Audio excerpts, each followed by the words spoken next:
Hello everyone, welcome back to our channel.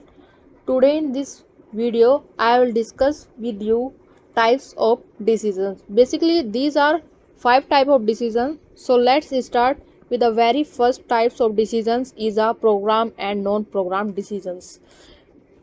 तो programme decisions देख लेते हैं क्या होता है। जो प्रोग्राम डिसीजंस होता है ये normally repetitive and routine of natures का होता है और ये मतलब बहुत ही ईजिली हैंडल कर लिया जाता है क्योंकि रिपीटिव नेचर का होता है। ये शॉर्ट रन इम्पैक्ट के लिए होता है और ये ज़्यादातर ये जो डिसीजंस होता है लोअर लेवल ऑफ मैनेजमेंट के द्वारा लिया जाता है, जैसे कि किसी एम्प्लॉयज़ को लीव देना या purchase of raw material normal routine.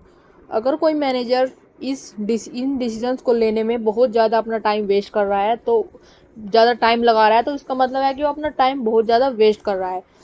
अगर वो इन डिसीजंस पे ज़्यादा टाइम ना लगा के वो नॉन प्रोग्राम डिसीजंस को ज़्यादा देखे तो उसमें उसको ज़्यादा प्रॉफिट होगा अगर वो उस पर ज़्यादा टाइम स्पेंड करे। तो देख लेते हैं ये सेकंड नॉन प्रोग्राम डिसीजंस क्या होते हैं। ये जो है नॉन रिपीटिव इन नेचर्स होते हैं। ये अराइज होते हैं because of some special circumstances such है, जैसे कि हम कोई अपनी न्यू ब्रांच को ओपन करना चाहते हैं, इंट्रोड्यूस करना चाहते हैं न्यू प्रोडक्ट्स अपना मार्केट में, क्योंकि इस डिसीजंस में हमें इन्वॉल्व बहुत सारा जजमेंट, इंट्यूशंस एंड क्रिएटिविटी चाहिए। जो डिसीजंस होता है बेसिकली टॉप लेवल मैनेजमेंट के द्वारा ले जाते हैं, जैसे कि अगर हमारे उसमें जहाँ पे काम कर रहे हैं तो एकदम से वहाँ पे एम्प्लॉयज़ बहुत ज़्यादा अपसेंट होने लगे बिना किसी इन्फॉर्मेशन के, तो it it would consult a problem involve the non program decision. तो ये प्रॉब्लम नॉन प्रोग्राम डिसीजंस की है कि तो उसके लिए जो मैनेजर है उसको बहुत जांच पड़ताल करनी पड़ेगी, उसको देखना पड़ेगा कि वो एकदम से इतने नंबर्स ऑफ एम्प्लॉयज़ क्यों अपसेंट हो रहे हैं हमारी कंपनी में से। तो उसी को हम कहते हैं नॉन प्रोग्राम डिसीजन। इनका कोई भी प्रोग्राम नहीं होता, इन्हें पहले से पहले नहीं बता सकते। तो सेकंड देख लेते हैं पॉलिसी एंड ऑपरेटिव डिसीजन। जो पॉलिसी डिसीजंस होता है fundamental character affecting the whole business. जो ये डिसीजन होते हैं such decisions are taken by top level management. इन डिसीजंस को ज़्यादातर टॉप लेवल मैनेजमेंट ही डिसाइड करती है। Policy decisions are important decision which involve change in a procedures, programs और स्ट्रेटजी ऑफ ऑर्गेनाइजेशंस। अपने कोई स्ट्रेटजी बदलना, अपनी प्रोसीडर बदलना, अपना काम करने का तरीका, तो इनको ज़्यादातर टॉप लेवल मैनेजमेंट ही परफॉर्म करती है। उसी के विपरीत देख लेते हैं ऑपरेटिव डिसीजंस क्या होते हैं।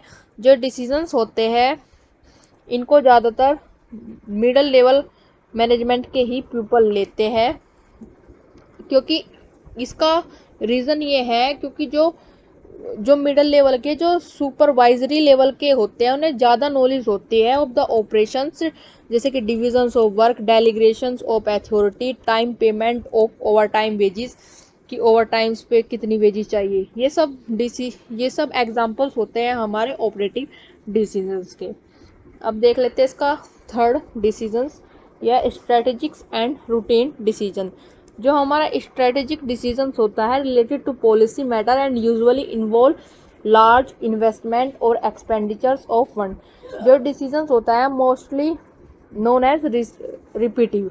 जो डिसीजंस होता है high level of management after carefully analyse and इवेल्युएशंस।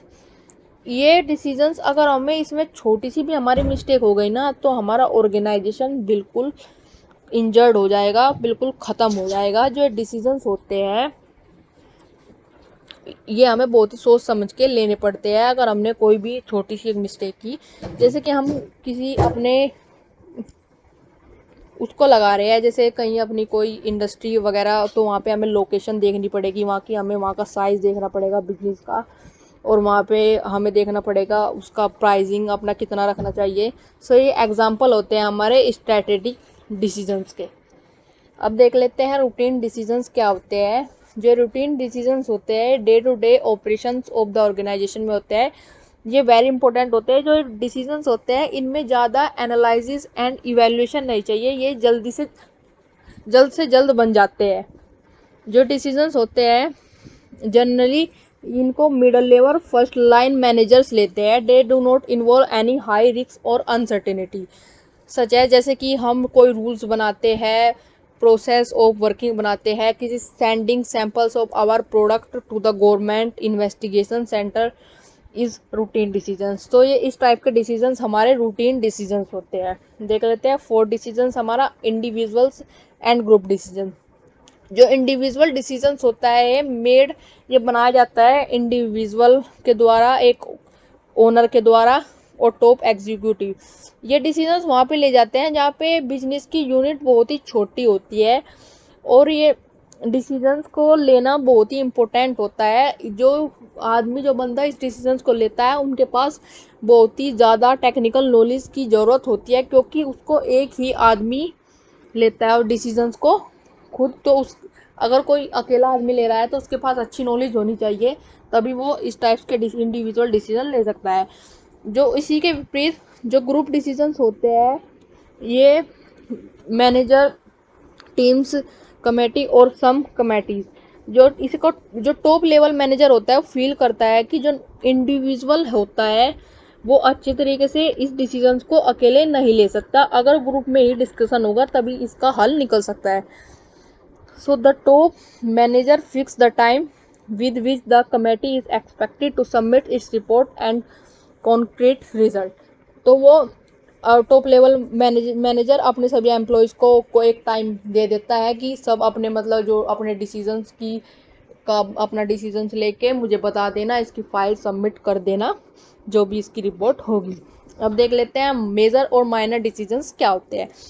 Major decisions वो होते हैं जैसे कि it is related to purchase of big machine से, जैसे कि उसका प्राइस 1 लाख है तो वो बड़ा डिसीजन हुआ।